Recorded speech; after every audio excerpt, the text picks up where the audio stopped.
Hey, what's up? I am J5. Today, a special day. We celebrate this once a year, the same day every year. Yep. It's my birthday. Congratulations. Happy birthday.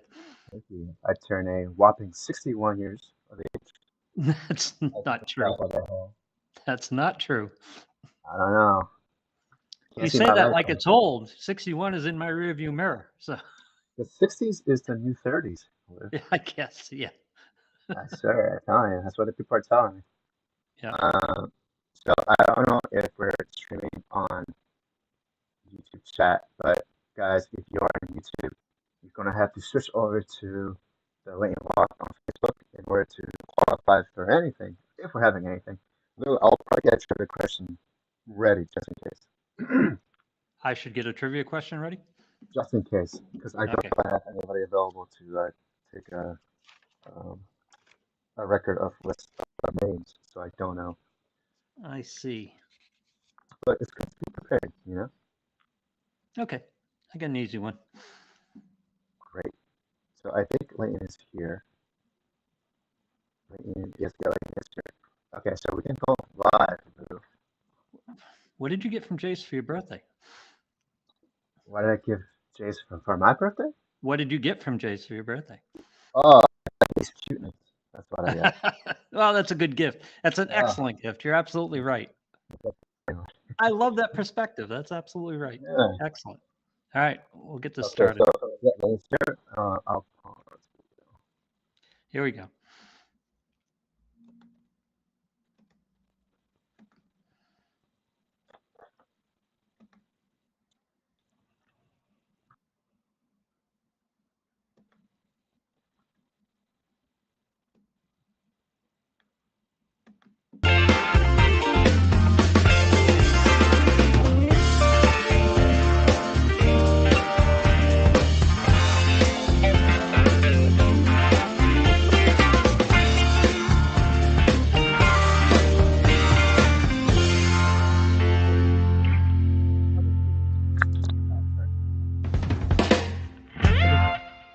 Try it. Good afternoon, everybody. Welcome to Leighton's Loft. How are you today, Lou? I'm doing great. You're like an old pro. You're just sitting down as the music's going. It's like that's how I know when people know what they're doing, right? You like to think. Um, it's J5's birthday today. Wanted to wish him a happy birthday. That's right. Um, what's up, Jeremy and Nick, Tyler? You need someone to participation. Do you have someone free? Ethan. Great. Great. Lou, we're just testing the camera for today. Yep. That one?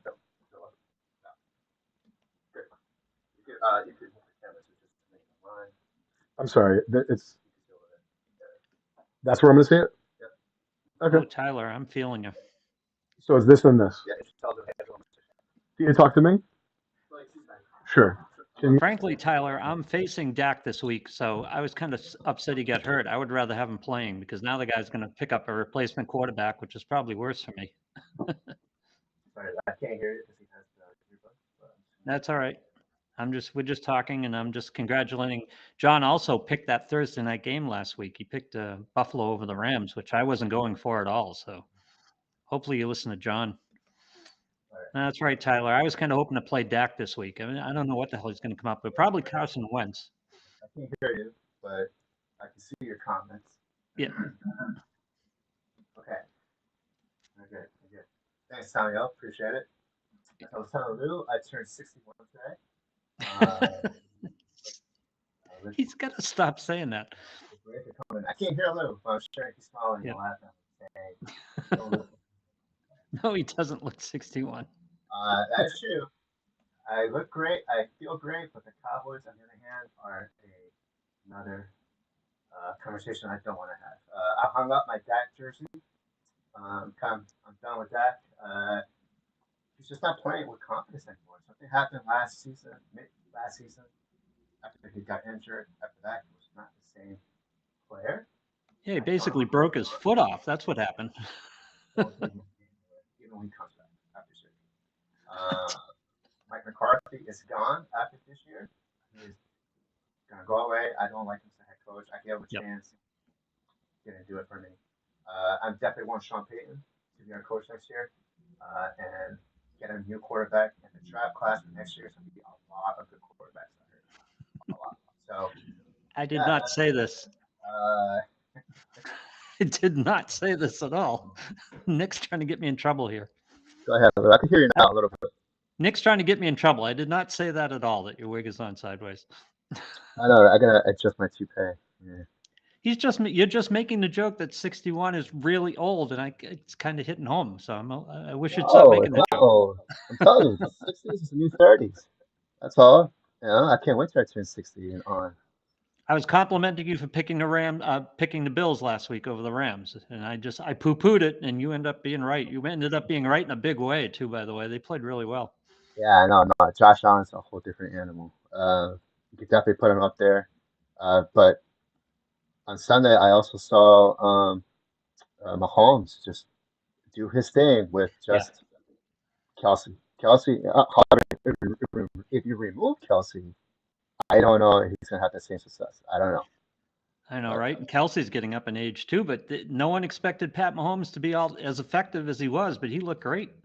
he did look great. I don't know if Arizona is just a bad defense or is the Chiefs' offense is just that good. I don't know.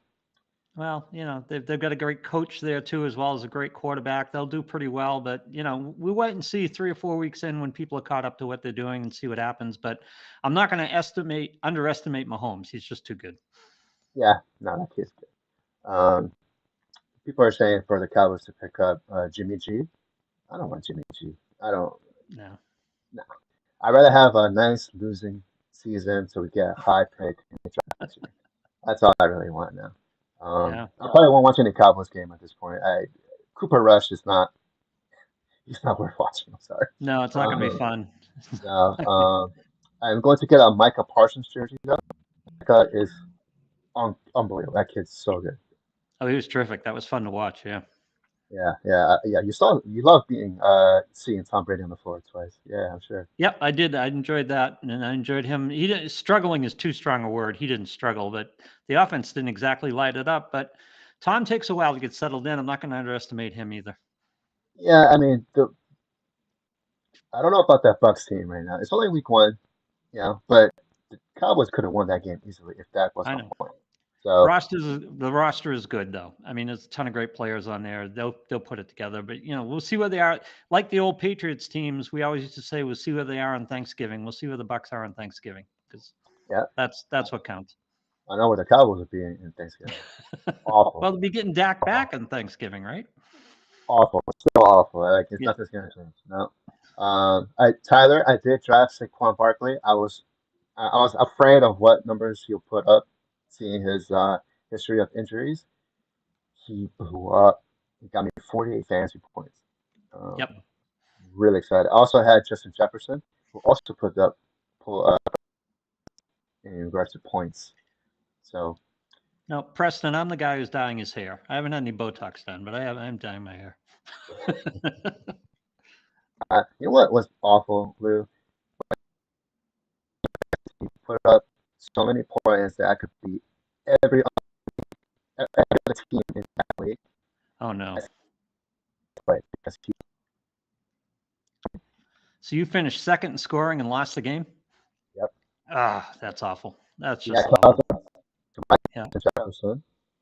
He had Josh Allen, my crappy quarterbacks I have. But Yep. who killed me on his team? Who? The kicker for is it Kim Ku? No, Young Q Young Co. Ko. Yes, Yeah, for Atlanta. Yeah. 19 fantasy points for that kicker. Everyone was That's dissing him 19 before the points. I game. lost by That's that. yeah. Yeah. No pun intended, but that was the kicker. I was so excited because I was playing a tough team and I was leading and it was close. And then he had the Kansas City kicker who went out in the middle of the game, and I was so excited because the kicker was gone and he came back.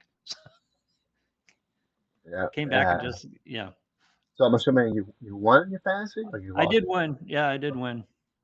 I'm What's up. up, I'm man? 1-0. Like I said, against a good team, a tough team too. So I was happy for that. That was good. Yeah, I was like, what was the one that I cannot be. I had the most points this season. Yeah, what's going on in the Vintage Breaks League, which I didn't get invited to either, by the way, but that's a whole nother story. I almost not in charge of it this year.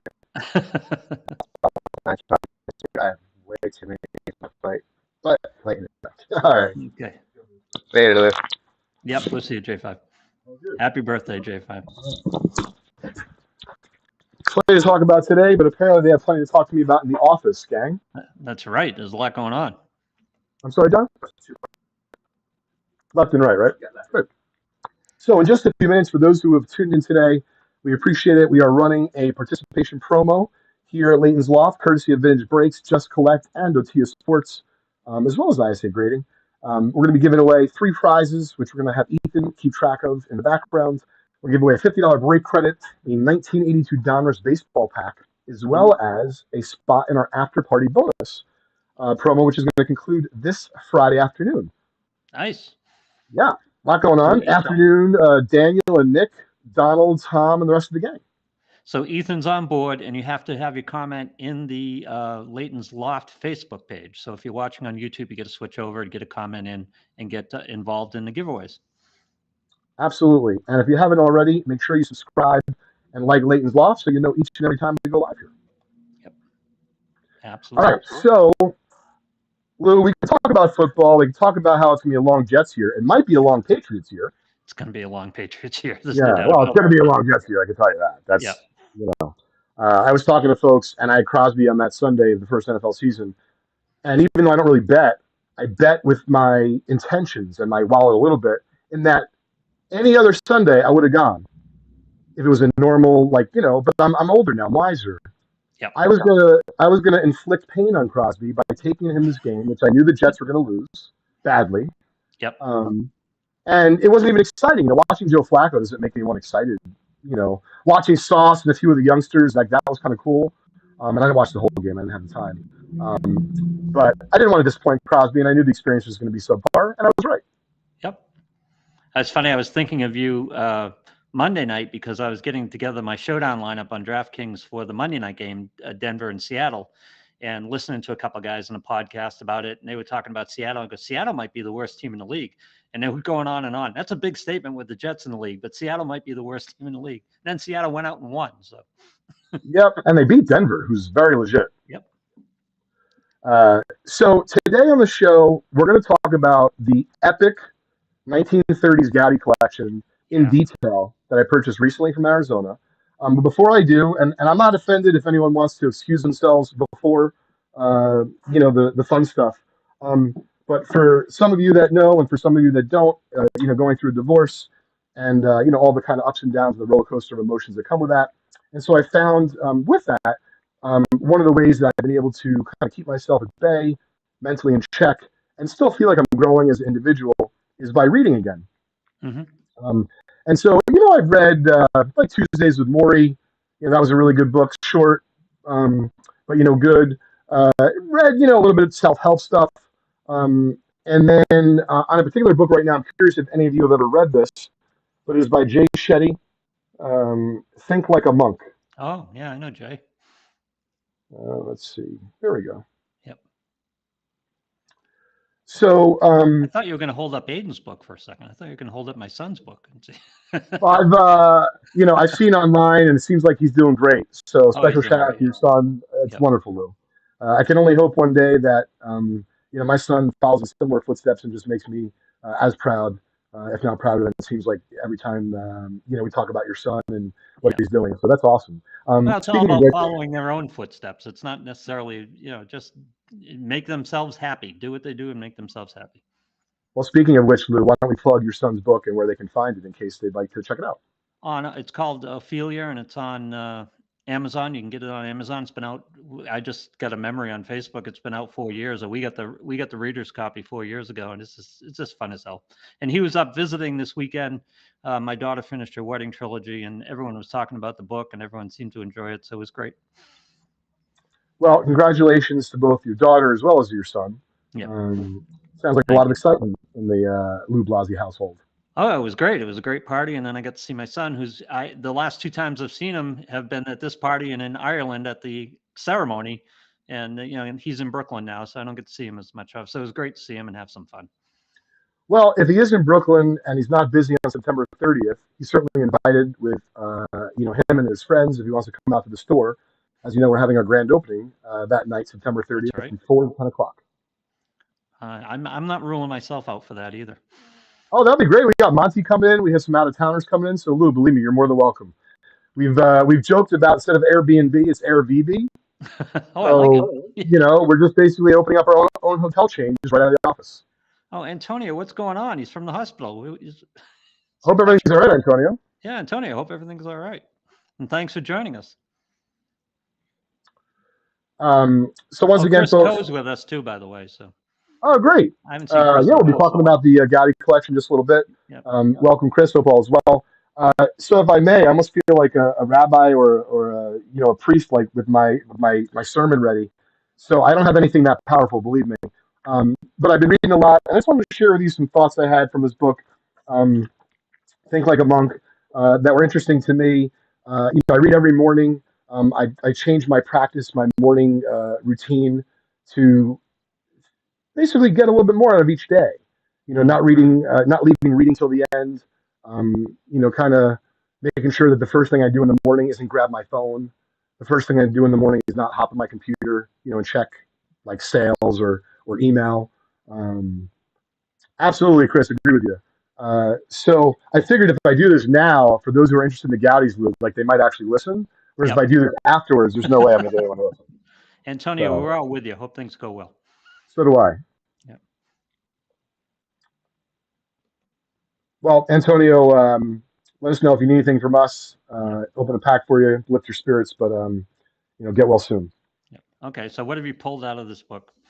So, there's a lot in here, but I've been looking at and rereading and rereading again the section on fear, and specifically though talking about how to detach from fear, and then it's interesting because you think about what we're talking about today with this collection and how it belonged to the same family since the 1930s, and now technically Just Collect owns it. But do we own it? Like, who's the real custodian? Like, what are some interesting thoughts about it? So I thought today would be an interesting time to share some of the thoughts from the book. So it says that a monk mind practices detachment. We realize that everything from our houses to our families is borrowed. Clinging to temporary things gives them power over us, and they become sources of pain and fear. But when we accept the temporary nature of everything in our lives, we can feel gratitude for the good fortune of getting to borrow them for a time. I'm going to kind of stop there for a minute, but I've been working really hard on gratitude. And I know that you might say, like, well, what the hell does this have to do with Leighton's Loft today? Folks, I'm just being real, right? I'm going through my own stuff, and I'm certainly excited about this collection. But when something hits me and it kind of tied to a little bit about the collection, and I don't want baseball cards to own me. I love them, but I wouldn't want them to control my life. And so with all the different things that each one of us are going through that are out there, keep in mind that it's temporary. That's number one. And number two, it's not just the actual feelings themselves are temporary or that state that you're in, but even something as physical as this Gaudi collection. I mean, do I really own it? I don't know. And you're going to see I have a few more things to share about it, as we go through. But I really wanted to make sure that I was feeling gratitude, not just today, not yesterday, not for this afternoon when I pick up Crosby, but every day. And I know a lot of you might say out there, well, late, if you can't do that, like just pop a pill. They got pills for that. Yeah. And they may, I don't know, in terms of all this different kind of medication. But all kidding aside, I'm trying to get my happiness from within and trying to figure out, a way to be in the world that allows me to not think about canningly being scorned, right, or being pissed, or feeling like I didn't get a fair deal, or like whatever the case is. And so, that's kind of where I'm at with that. It says, even the most permanent of possessions, by the way, for those of you just tuned in, quoting from Jay Shetty's book, Think Like a Monk, even the most permanent of possessions belong to the most wealthy and powerful, don't actually belong to them. This is just as true for the rest of us. Mm-hmm. And for many, indeed most of us, that impermanence causes great fear. But as I learned in the ashram, which is a place where Jay Shetty studied, we can shift our fear to a soaring sense of freedom. So it kind of goes on. And then I underline this part, which is it is not possible to control all external events. But if I simply control my mind, what need is there to control other things? Right. This is detachment. When you observe your own reactions from a distance with your monk mind, making decisions with a clear perspective. And so I'm going to read just a little bit more. I kind of want to get everyone's thoughts here. It says there's a common misconception about detachment that I'd like to address. People often equate detachment with indifference. They think that seeing things, people, and experiences as temporary or seeing them from a distance diminishes our ability to enjoy life. But that's not the case. And I think this example he gives hits it right on the head. Imagine you're driving a luxury car, okay? And it's a rental car.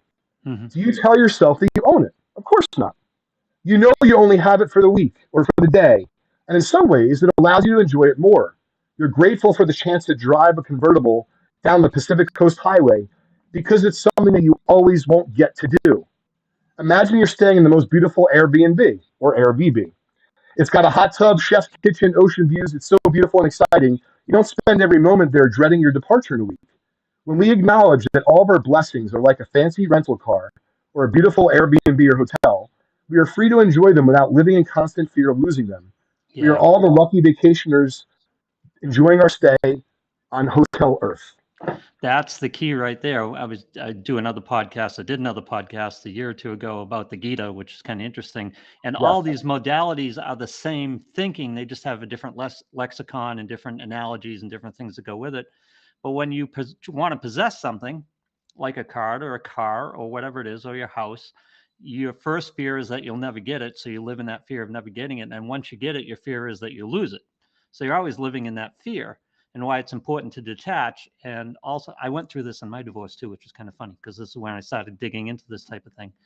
And the fact is, in the moment, if you live in the moment, if you continue to live in the moment, then you can live in gratitude or you can live in your pain. You can live in the things that are bothering you. You can live in the things that you fear or live in the things that you're grateful for. That's your choice. And it doesn't change the present one way or the other. That's entirely your choice to decide to focus on either the negative part of it or the positive part of it. And you'll be a lot happier focusing on the positive part of it. Lou, couldn't have said it better myself. And so interesting how we've had similar journeys, but yet, of course, different in many ways. And we're able to share that experience that we both had together on a podcast, frankly, that has nothing to do with it.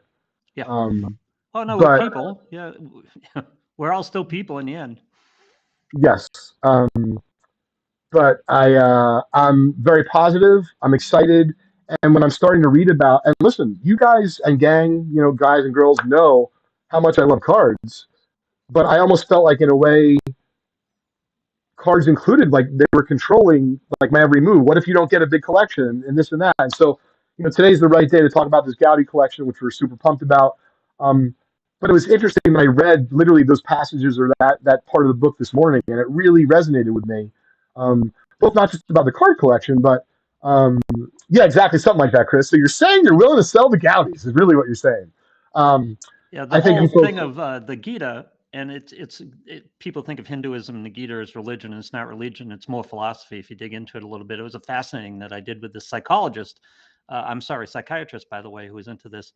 But basically, it's about avoiding desire because desire is bondage. In other words, because again, you get bonded to either the fear of not getting what you want or the fear of losing what you want that you have. So, and he made a rent a car example too. He goes, think of it, if you own the car and you feel like you own the car and you hit this big pothole and you wince and it's really painful because you own the car. When you're renting the car, you don't care as much because it's not your possession. So, you're not involved in it. So it's the difference between possession and not possession, want and not want. It's so interesting. Detaching from desire is basically what Hindu teaches and what the Gita teaches. Yeah, so you can obviously tell, Lou, I'm in the middle of a lot of this. Yeah. Finding yourself journey, call it whatever you'd like. But Jay Shetty is a brilliant man. He's very compassionate. I consume his podcast as well. And like I said, considering we're all in whether it be we do this professionally or we just collect casually, the idea of that, we don't want things to own us, and that, how can you have gratitude? So I'm hoping today with our show, my gratitude is going to come across about how grateful and happy I am to have bought this collection. How much money are we going to make? Frankly, I have no idea. And honestly, not as concerned about it as long as we don't lose money, because I'd like to be able to do it again and again. And, it's just interesting having it all kind of happen concurrently with, you know, growing in my life and moving on, if you will. It's funny though, you take the custodial road with a lot of cards and collections anyway. You understand this, you understood this instinctively in a lot of ways, because you don't possess the collections you buy, you just turn them around again. Yes, and something that made me 150% sure after being out in Arizona with this family for almost a full day, um, was that we're not in a business necessarily yet, even though the business is getting bigger and better than ever, right? In terms of the dollars, right? With gold and inheritance setting new records and $12 million mantles or whatever, there's wild stuff going on. But yet, the crux of it at the heart is people and their stories. And you wouldn't believe it, but this family from Arizona that sold me this epic 1930s Gaudi collection with over 800 cards that haven't seen the light of day since the 1930s. Wow. They found us through reading our stories on our website, and they found themselves. It resonated with them, like, hey, we can sell, we can cash out, and they wanted to do that. Obviously, I wasn't 100% sure, but we want to do it in a way that we can be proud. And they knew that we were going to blog about this collection, that we were going to do a video, and really in 6 years or in 16 years, if their cousins who maybe use the money for college or whatever the case is want to look back, they're going to be able to look back at our website, and they're going to be able to read about the collection and experience that journey that I made. And for those of you who are curious, because I've had a number of people kind of offline ask, as well as the staff suggest, that trip in particular, I did the best I could as far as mentally with everything going on, but I didn't document nearly as much as I wanted to because my mind was elsewhere, if you will. But moving forward, I'm going to try to really do the best that I can to take people from the plane to the hotel to that angst of driving over in an Uber or rental car to the deal, and then pausing like halfway throughout, because really it was all it was amazing what happened, but it was all for me to, experience, and then for me to share with you. Right. I think it would be cooler and even more impactful on the blog if I could take just a few more photos. I did try to interview them. They didn't want to be interviewed. They are giving us a testimonial for the website, which is great. Mm-hmm. But it was a journey, and you're going to see as I tell the story. Where's the So Lou, if you could turn on, oh, there we go. Never mind. Think of that aspect of it you just brought up that I don't think about enough. Think about what that money paid for. It pays for college, and then it supports a family, and it sends another kid to college down the line. The legacy of that collection can be amazing. Yeah, and they're going to still be able to read about it. Yep. So I think that meant something to them, and it's meant something to a lot of folks. I spent a lot of money through the years buying a lot of collections, and something that always proves true. Like, I don't know the exact value, and by the way, this is the box. Something that always proves true is you don't know exactly how much they're going to like or appreciate that you're going to tell the story about their collection or their family's collection on your website, but you do know that it doesn't hurt. So for some people, it resonates a little bit. For some people, it resonates a lot. But I know that, last month we had 33,000 people to our website organically to justcollect.com. I know it resonates with a lot of people out there. Now, we're not buying 33,000 collections a month. By no means are we. Yeah. But people are enjoying reading about them. But I think one of the things people love about Vintage Breaks and Just Collect in the community as a whole is it's not transactional. It's not transactional. It's a base. Yes, we're making money. We're exchanging cards and things like that. And sure, people are investing with them and all of those aspects. But that's not the base of it. The base of it is custodial. It comes back around to your point. I mean, these are valuable cards. They created a story coming here. They're going to create a story going forward. And it's not just clinical and it's not just transactional. Yeah, Sean's a great point, and Lou, your point is great as well. Sean says you find people's time capsules and hear a short family biography centered around valuable collections started by a grandfather or great grandfather. When you say it like that, you could really do this in any field. So if you Yep. bought and sold old political items or antique buttons, whatever the case is, people really like the story, even if they're not passionate about that field. If they're passionate about the field, they're going to be even more passionate about the story. Yep. But even if they're not passionate about that field, if it's done well, people enjoy the stories. I think so. Yeah. All right, so check this out. Oh, where's my phone? I'd like to do this first.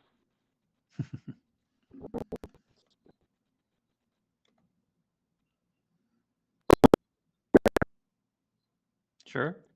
And the phone was just enough and kind enough to have everything very well organized. Okay, Yep. give me 1 second. I got a lot of pictures of me and Crosby. Right. Oh, I'll bet you do. Yeah. Okay, this is wild. So it's a few minutes into the deal. I'll put it back on me for a second. Oh, it's on me now. Okay, great. You can leave it. Yep. Yeah. It's a few minutes into the deal, and let me see if I can. Oh, you want to put it up there? Okay, hang on. Yeah, I'm going to try to put it against. There you go. All right. So can you see? That's very annoying. Sorry. So this is how it's laid out when I walk in Wow. by player. Oh, so those are piles of players. Piles of players. Mm-hmm. But Lou, it's not like the good players are separated. Babe Ruth is there in multiples. Lou Gehrig is there in multiples. Wow. And as when I originally told the story, I mean, this is just nuts. Hi, Logan. Good to have you back. Look at that. Unbelievable. So before I started dismantling it, I did like a few line items. Like I took a few cards. I'm like, holy fuck. This is a piece of art, just the way they have it laid out. Yeah, I know, right? What a display. So, Lou, look what I did. I couldn't help myself. And this is what's crazy. When I took these pictures, folks, I didn't know if we were getting the collection. But I had no choice because I had to dismantle it in order to evaluate it. Did anybody in the family have any idea what they were into? I mean, at the point they talked to you, I'm sure they probably did some research and stuff. But when they first got the collection, did they have any idea? They had a vague idea that it was worth money because they saw Babe Ruth. Yep. And then when he started looking online, he's like, "Oh man, we're going Sizzler." Yeah. Yeah, I like it. So I did take a short video, which I'm going to see if I can. Oh yeah, look at this. Look at that. I mean, you got multiple Ruths. Like it was just wild, man. So Gehrig's like galore, Good like Lord. 7 of a guy. So in total, Look at the color on those blues. They're gorgeous. Lou, there was over 800 cards from the 1930s. Wow. Over 600 of them are 1933 Gaudis. Okay? Wow. Now, the reason why this little shoebox in front of me is important is because this is the box that they held the collection in. Okay. And, I don't want to talk all day, but I'll try to talk about the points of the story that are interesting. So remember, folks, when I took those pictures, this is why I got to document even more. You guys should have seen my face. It almost looked like I was constipated. I was so nervous because, I'm trying to play my cards, quote unquote, well. Right. And that I don't want to be, how fucking thrilled I am to see this is absurd. Yeah. Meanwhile, they're like, Leigton, why are you taking photos of the cards? I'm like, well, because if we buy the deal, I'm not going to re-put them out. Yep. Sorry, I'm going to move it to my lovely mug for a minute, Lou. Sorry, I tried to move it back. Sorry. And then he started to understand because he had seen our blog. And so I didn't have anyone with me. I wanted to document it better. But the way that they painstakingly laid it all out, it made it very easy for me to see what they had. And to be fair, also assess it. Yep. Because, I wasn't just getting out of there, getting to write a check for whatever I wanted and, whatever I decided to pay was, no. I did hours of evaluation and appraisal. I was like ready to go through every card because I was so proud of the work I did. I mean, I knew, I'm good at what I do, and I knew it was accurate, and I felt like I was fairly expeditious. So you It's flew put down several. with a spreadsheet, so to speak, knowing what was going on. Well, to be fair, I flew down with 50 of the cards cataloged, Oh yeah. estimates for those cards, and then an estimate about what we would pay. Mm-hmm. Okay, and we were on the same page. So normally that kind of approach works, even if there's more cards. Right. This is what I didn't see coming. Normally, when someone tells you, "Hey, I have 800 cards, and here's 50 of the cards," they're going to tell you like all best 50 cards. Yep. Lou, I'm looking through the collection. They weren't listed. That's funny. I'm like, I'm trying not to use their name on purpose. Yep. I'm like, Mr. and Mrs. X. I'm like, you realize that there's more Babe Ruths here than there's on the list. And without batting an eye, he's like, yeah. I'm like, okay. And I'm like looking a few minutes later. I'm like, guys, I got to bother you again. I'm sorry. You have many more Lou Gehrigs here than you had on the list. Like, why didn't you tell me? Yeah, you got to mention this kind of thing. And they were just, they were very cool about it. So, I tried to be cool as well. I'm like, all right, well, I'm going to go evaluate the collection. So when I'm sitting there with all those images, I realize that even if I don't buy it, it's going to make a great story. Yep. And of course, I wanted to buy it, but no guarantees. So the shoebox I'm going to show you in a minute. That's where the collection was stored before they laid it all out. Yep. They did a tremendous job laying it out because it allowed me to be efficient going through it. As you folks now know, we did buy this epic collection. I believe it is the largest 1933 Gaudy find of its kind. There's over 600 cards from the 33 Gaudy set. Wow. Over 800 cards from the 1930s total, including about 150 34 Gaudis. This group I'm about to show off now, Lou, so I'm going to cut to the other camera. Oops, excuse me.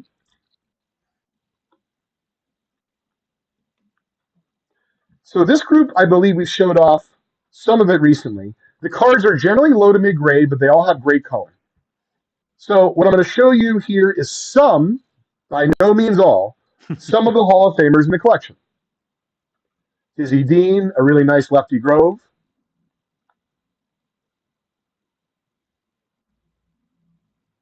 Yeah, great point, Sean. I love it.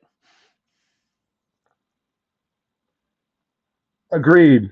Sean, I was asking him why they had so many cards.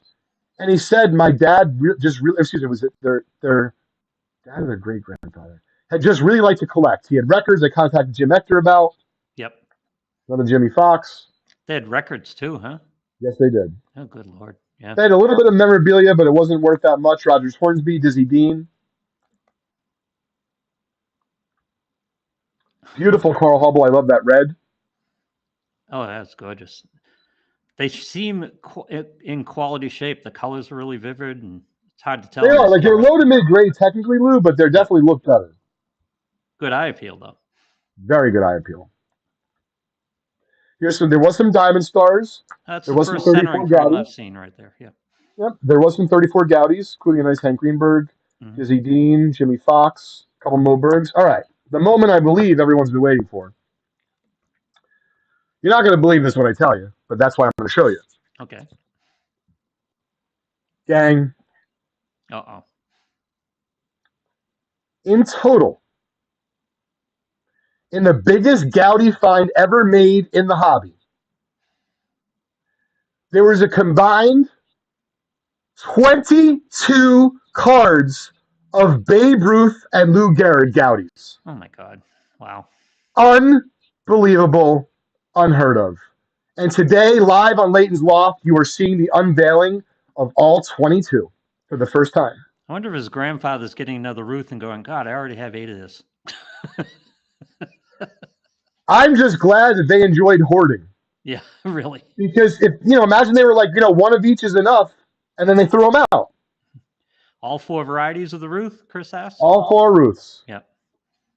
Now, varying conditions, But we are going to take you through this journey that I made just a few weeks ago out in Scottsdale, Arizona. I had dinner with Sir Charles G. from Vintage Breaks West. I tried to get together with a few other people. Saw my buddy Tony. Ryan and I couldn't get together, but hopefully I'll see him next time because there's definitely more stuff out in Arizona. But here is a record 22 Lou Gehrig and Babe Ruth Gowdies. Daniel, you have to go on Oprah. You get a Gehrig. You get a Gehrig. You get a Gehrig. You get a Gehrig. Very funny. All right, here we go. Gehrig. Gehrig. Look at that. That's a beauty right there. Beautiful, yeah. It looks to be in such great shape. Great color. Lou, I got to show. I mean, I'll have it. By the way, the entire story will be on our blog at blog.justcollect.com. We're going to have the video I took on site, the only video that exists. But you got to wait till I tell you the rest of the story after I go through these galleries. I'm so excited. I've been sitting on this for weeks. I know. We've been waiting. Like, I know. Well, I got a lot going on. I know. All right. This is just incredible. Nuts. Just nuts. I mean, and for someone like me, this upped the percentage of Gehrig's considerably from 33 and 34, I would imagine. Lou, I almost feel like it's like doing pull-ups, right? Like you're happy to set the record for yourself. Yep. How the hell am I going to beat this? You think someone out there has 25 Ruths and Gehrigs that aren't known in the hobby? No, I don't think so. I mean, it's possible. But who the hell knows? All these collections keep popping up. You guys keep running into them. It's like, what is still lurking out there? Lou, I'm open to, other than when I have my son, I want to go out on the road. I'm looking for a sponsor. I want to be the American pickers of baseball cards and just travel all over the world. Oh, God, that would be awesome. Yeah, yeah. All right, here's a 34 Gowdy Gehrig. I want to co-host with you. That'd be great.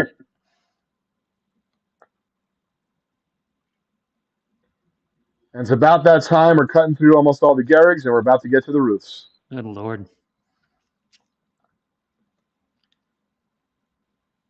Going to be punch drunk by the time we get to the Ruths. There we go. All right, here are the Ruths. So just to clarify on the Gehrigs, 2, 3, 4, 5, 6, 7, 8, 9, 10. There's 10 Gehrigs and 12 Ruths. Unbelievable. All right, here is the unveiling of the Babe Ruths from Epic Scottsdale, Arizona collection that Just Collect recently purchased. With over 800 fresh to the hobby, Gowdies and more, all from the 1930s. It's called Chasing Cardboard. Interesting. And where is that show, Daniel?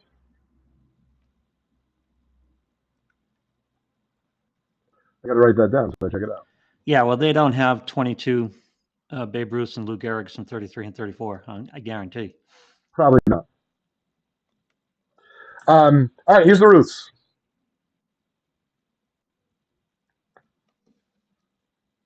That's a nice yellow. Oh, God. Beautiful. Just want a big poster of that card. Yep. I'll make sure I check it out. Chasing Cardboard on YouTube. It sounds fun.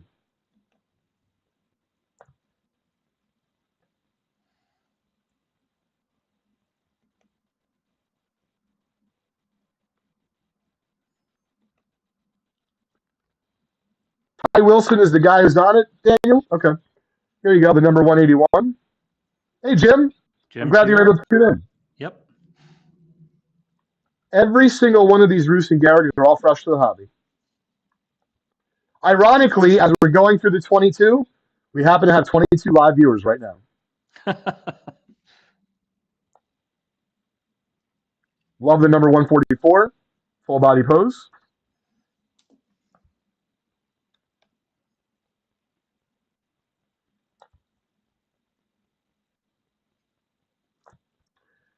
And there they are. Chris was saying the yellows of the Ruths are the most rare. Yes, they are. They're most difficult to find. Yep. But there was still in the collection, there was still two. But there was 3 reds, yep. 4 number 181s, and 3 number 144s. Oh, James is in Florida on the beach, and he had to take a break. Well, I'm glad you're on vacation, Jim. Enjoy. It was unbelievable, but check this out.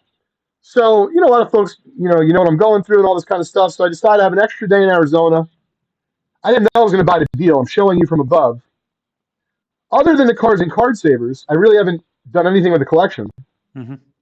Wait till you see not only how I had to put it away. This is the box it was stored in since, basically the 1930s.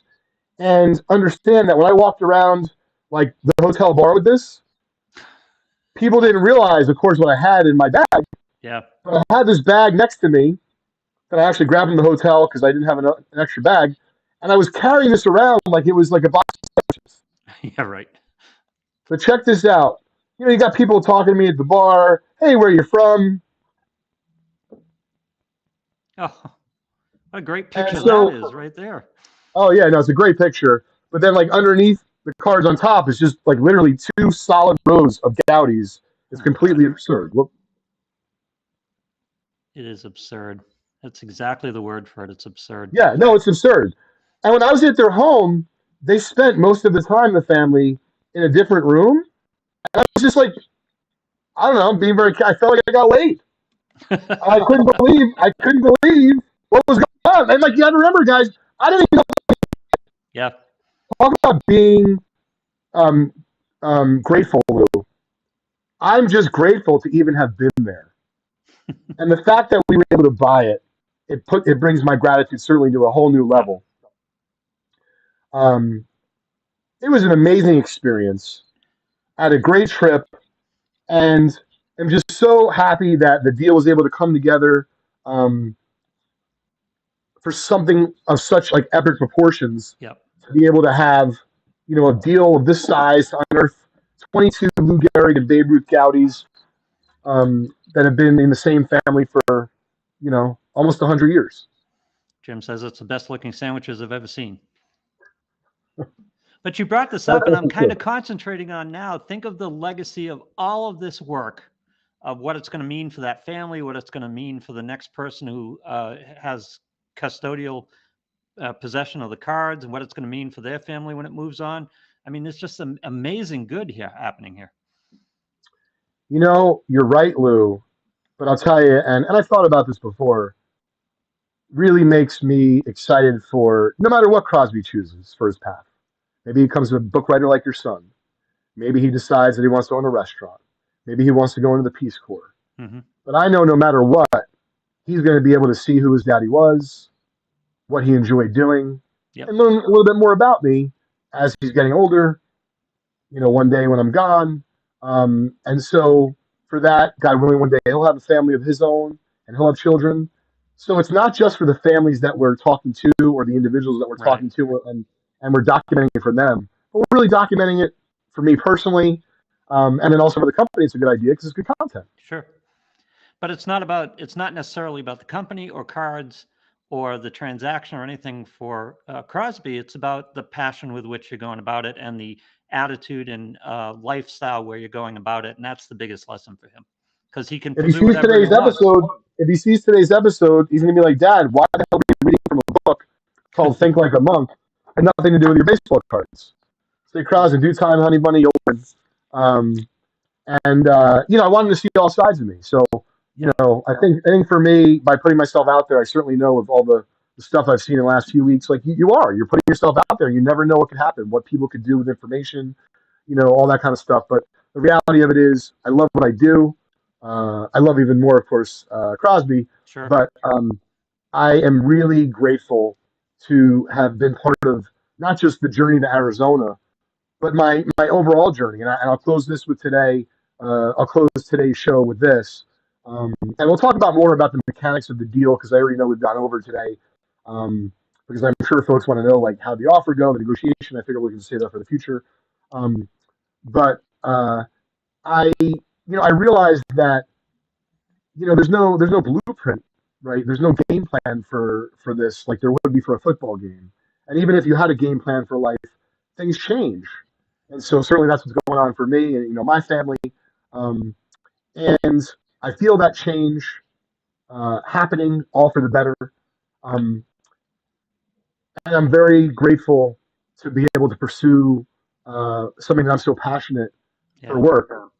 But then also I can see I'm really passionate about mental health, and that's why I'm not afraid to come on here, whether it be, you guys think I'm knuckleheads or not, because it's helping me.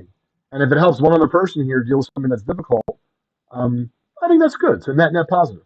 And you can try and teach Crosby these lessons. It's difficult when they're young because you have to go through a certain path to get here. It took me in my 50s to get there, and similar circumstances. But instead of trying to teach them the lessons that you're learning, show them the lessons that you're learning, and it hits a lot harder and a lot sooner for them that way. Yeah, yeah. Crosby's asking about different things and telling me he likes basketball now, and Yep.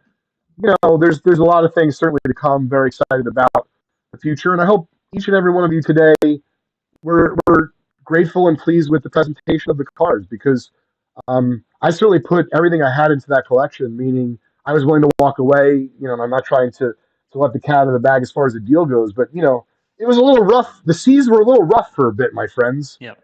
and I didn't know if we would actually get the collection. But we'll save that, like I said, for another day. Well, think about all the fun and the joy that it brought to the people who are watching here today, and what it's going to bring in the collection, in the blog, things like that. People can vicariously kind of own it, have a piece of this legacy. That's right, Well, Bobby. What you do speaks more loudly than what you say, especially with your kids.